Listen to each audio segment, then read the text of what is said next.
Hey everybody, welcome to Holgado Guitar Works, home-based luthier here in Decatur, Georgia. The services we provide are anything from basic setups all the way to minor fretwork, bone work, electrical work, all these things you can hang out with me while we do together. What I like to offer is a 1 hour kind of block for my customers. In that hour, we're either gonna fully diagnose and see what's going on with your instrument and make a game plan to get it back to you within 1 or 2 days, or we're gonna fully repair your guitar and get you out of here within an hour to an hour and a half. Lastly, we're custom guitar builders. We can make any of your wildest dreams come true as far as a guitar. Contact us about a custom build and let's get it going. So today we've got Mitch coming into the shop. Mitch is the guitar player in my band Dead Red Flowers. We're locally based here in Atlanta, of course. He's a hell of a guitar player. He plays the hell out of his guitar and he's quite corrosive as well. So we're gonna take all the strings off, clean those frets, get that fretboard cleaned up, maybe swap a pickup and get this band rocking. The bridge pickup's not giving me what I want. It's not as beefy as I want. Right on. Well, Evelyn Wine's pickups, we might be able to sort something out for you. Yeah. That's awesome. It'll be rad.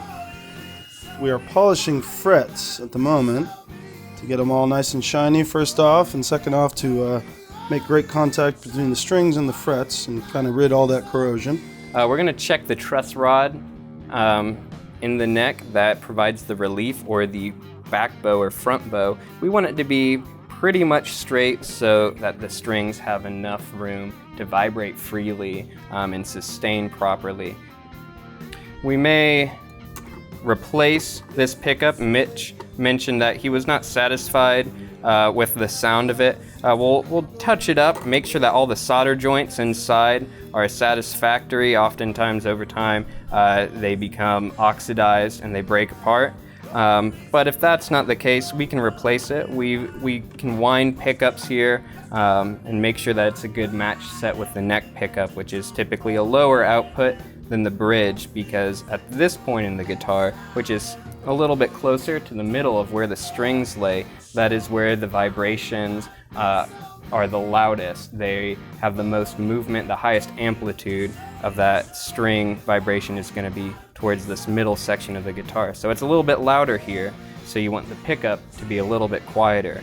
And to compensate, you want the bridge pickup down here to be just a little bit louder as well. This looks like it might be one of the custom shop PAFs or possibly a 57 Classic. They both featured the patent applied for sticker that was seen on the iconic 59 series Gibsons. This is a humbucker, so it's a dual coil pickup. First coil is going to be along here where you see this row of screws, and the second coil, which uses just flat slugs, is going to be along the bottom. Yeah, we have a good demonstration of what we're talking about. We've got these flat slugs underneath, and then the adjustable pole pieces up top. This is a really cool model. It's based on the very classic Gibson ES335 Dot, which is the earlier model of the electric Spanish. That's what ES stands for in ES335. It's earlier, you can tell, are based on the earlier model by these dot inlays, hence why we call it the 335 Dot guitar. On other Gibsons, you will see that they will have rectangular or even rhombus-shaped inlays down the neck instead of the dot. So these tuners have something remarkable which allow you to kind of grab with your fingers and turn instead of using a peg winder or a tool. That's not found on many guitars, and it's super unique. It's just something Gibson did in the quirky era of production. You just don't see it a lot, which is super cool. Otherwise, custom finish that you don't see a lot. Like I said, one piece maple top with no glue line in the middle, which is just an absurdly big piece of wood. Carved on the top and back. Binding, of course, super cool walnut brown finish.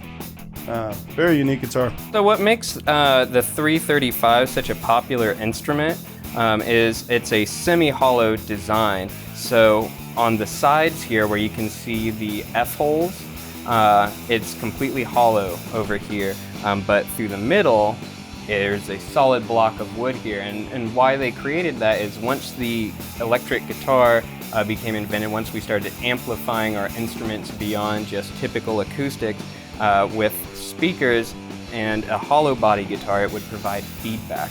And so when we added this solid center block, it reduced the amount of feedback in that. And even further, what they did is they moved from having a hand-carved solid piece top. This has a solid maple piece on the top, but it's laminated. It's many pieces of wood that have been glued together from perpendicular wise, with grain going long ways and then grain going horizontal. And this also helps reduce the amount of feedback and the amount of treble frequencies that come through your guitar. If this was a solid hand-carved top, it would probably be a more unpleasant, almost ice-picky treble sound. The treble sounds would be amplified by the wood, and the bass sounds would be absorbed. But because it's this laminate, it looks like it's probably 5-ply, which is typical for Gibson. It's very balanced, and it's sort of a mellow sort of sound that comes out of this. Perfect for playing the blues, jazz, or rock and roll. You want to trust the person who's fixing your guitar. You want to be able to openly see what that person is doing. You want to make sure that person is a capable musician, more so a guitar player. I'm a guitar player, I know how these things play. We're going to check it out right here before you leave to make sure you're totally happy with it.